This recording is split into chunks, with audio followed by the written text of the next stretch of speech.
Biz spesifik yanaşırıq. Biz sizin omurganızda bir hizalama problemi varsa, rentgen analizi, çanağınızda hansı yöndə deformasiya varsa, rotasiya varsa onu ölçürük. Ona o şəkildə bir əl müdaxiləsi. Amma ondan qabaqda bir əzələ gərginliklərimiz var. Biz o gərginliyi də azaltmalıyıq ki, əl müdaxiləmiz edəndə ağrı şiddətlənməz. Tamam, ölçüm biçimi ona görə edək. Bir rentgen, 2 fraksiyadan rentgen çanaq da 2 boyun rentgen çəkdirin. Sonra da biz müalicə proqramı. Siz Bu gün gəlmişəm, yəni sabah bir gün mən burada vaxt eləyə bilməyəcəm sizin. mən problemin bir var başdan solduğu yağışı. Məsələn, bu var o ki.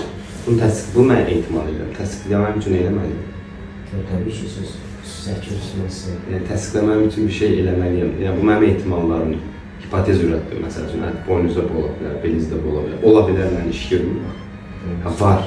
Deyəcəm ki, bax, bu var. Ondan öncə sən müalicə üçün nə eləməliyəm, onun haqqında danışır.